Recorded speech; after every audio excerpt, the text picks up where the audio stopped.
With the upcoming release of Sonic 3 in December, the live-action Sonic trilogy has a chance to pull off the unthinkable, becoming one of the most beloved movie trilogies of all time. This right here is my favorite thing. Dude, what a time to be a Sonic fan right now. Look at us.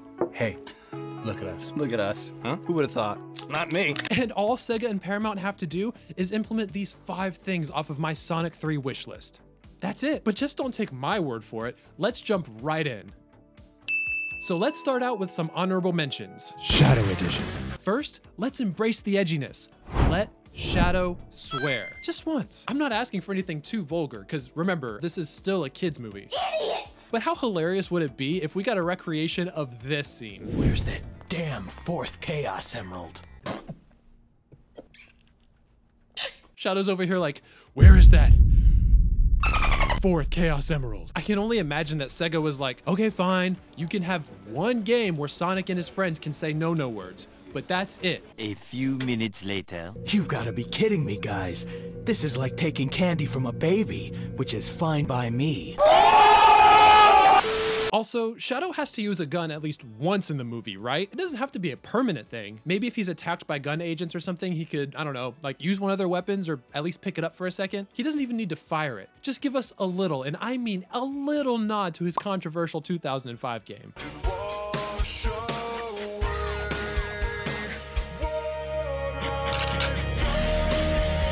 And yet, a character from the Sonic universe wielding a Glock isn't even the worst thing that us Sonic fans have had to deal with. There will always be OG movie Sonic to haunt our nightmares.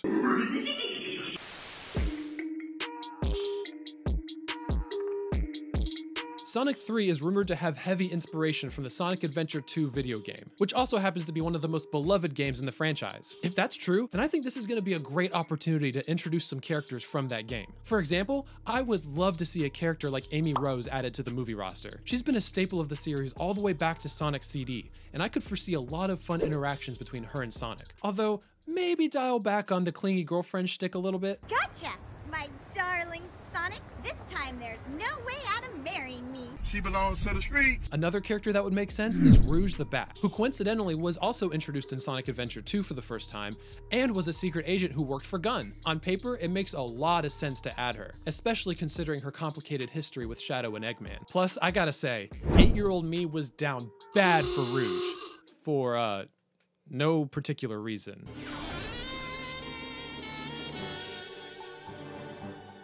I can feel you judging me.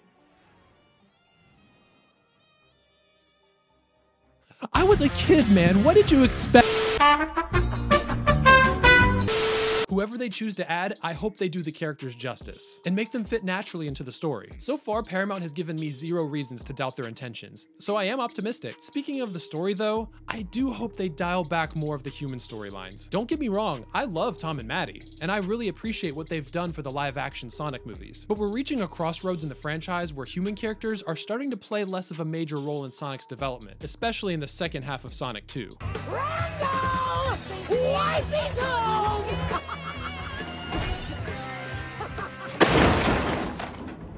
Yeah. I feel like Sonic 3 has a golden opportunity to focus more on him and his friends. Powerball.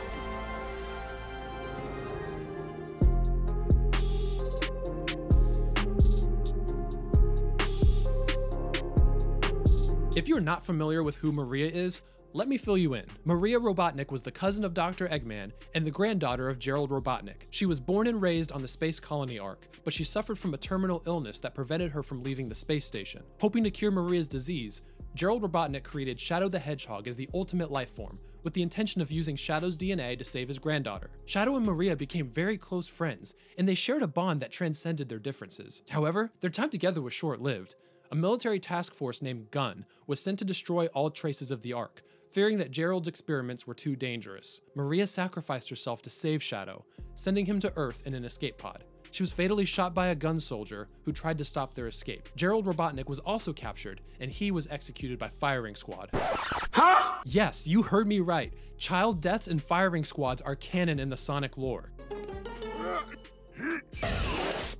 Don't let your kids watch it! The early 2000s were a crazy time, but I think Maria's death is essential to Shadow's backstory and motivation. It explains why he's so angry and vengeful, and why he wants to destroy the world that took away his only friend. It also sets up his redemption arc, where he could learn to forgive and also learn the importance of valuing human life. Because unlike recent portrayals, Shadow the Hedgehog by nature is not just a moody teenage edgelord. Instead, he represents our own search for the purpose and meaning of life. While Sonic provides a more easygoing and carefree perspective on the world around him, Shadow tends to be more grounded and emotional. The way I see it, Shadow's history with Maria could lead to a powerful story. We already have the confirmed casting of Alyla Browne as Maria, which does show that the filmmakers also understand the importance of her character. All I can say is, farewell Maria. You may be leaving this live-action Sonic universe as fast as you arrived, but you served your purpose. And that's all I could really ask for. So thank you.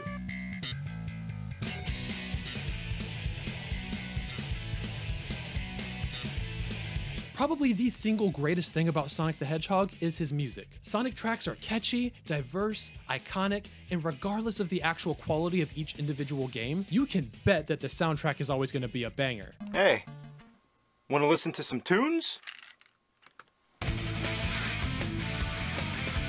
Which is why I'm so disappointed in the music of the live-action Sonic movies. No, don't like that. It's generic, bland, and the worst of them all? Forgettable. It's not exclusively the fault of composer Tom Holkenborg, because from what I've heard, he is a huge fan of the OG Sonic game soundtracks. But it's still concerning that Paramount didn't bother to use any of the iconic music from the games. The next day. What's up, y'all? It's Editor Jonah. So in the video, I mentioned that the live-action Sonic movies don't feature any music from the Sonic games. While that's technically not true, we've had some references here and there. I think the point I was trying to get across is that we don't get enough of it, especially considering how iconic the Sonic music is to Sonic as a character. So yeah, that was kind of the point I was trying to nail down. Hope that helps clear things up, and enjoy the rest of the video.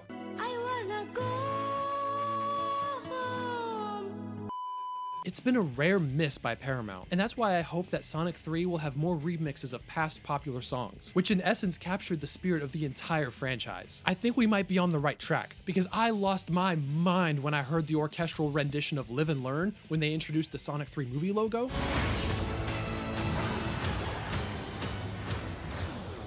I prayed for this and it happened. Maybe this was Paramount's way of assuring us that we were going to be seeing more and more of Sonic's iconic music in the third movie. Or maybe, just maybe, I gotta play devil's advocate for a second. Do you remember when the Obi-Wan Kenobi Disney Plus trailer dropped? It heavily featured the track Duel of the Fates, which is one of the greatest Star Wars compositions of all time. It got us hyped, and most importantly, it pushed all of the sweet, sweet nostalgia buttons from our childhood. He cannot help it. Hey, that's pretty good. And they went ahead and never used any of that music in the actual show. It's simple.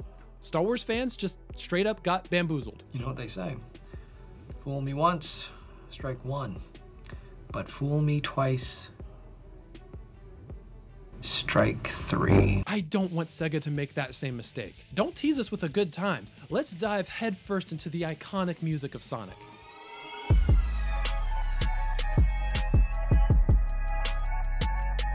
This is probably the most obvious thing on my list, but I don't care. I want to see Sonic and Shadow go Super Saiyan for the final battle. In Sonic Adventure 2, Sonic and Shadow teamed up as Super Sonic and Super Shadow to stop the space colony arc from crashing into the Earth. It was one of the most memorable moments in Sonic history, and I want to see it recreated on the big screen in some form. Now, the details I really don't care about as much. Shadow could fight Sonic, team up with him, or, I mean, heck, let's throw in the Bio Lizard. I don't care. But what does matter is that this is the third movie. Let's get nuts. Let's get nuts. Give the audience something to talk about on the way home. Lose yourself in the spectacle, which leads me to the final item on my wish list.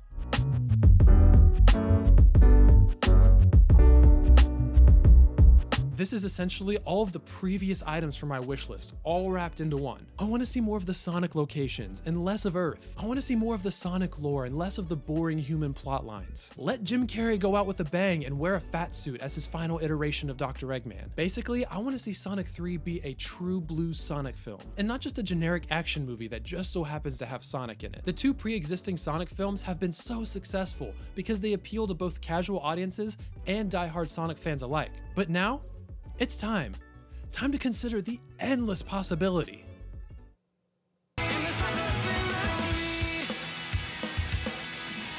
If, I'm gonna say it again, If Sonic 3 can deliver a peak Sonic fan experience, then the fandom will in turn speak with their wallets. Sega's gonna have no choice but to greenlight the next 10 years of live-action Sonic projects. This is exactly what I've been waiting for. Now the question is, are you excited about the upcoming Sonic 3 movie in December? Tell me in the comments below. And also, I wanna know what your first Sonic game that you ever played was. And with all of that out of the way, I wanna thank you all so much for watching, and I'll see you next time. This Sonic onesie is so hot. My gosh. Worth it.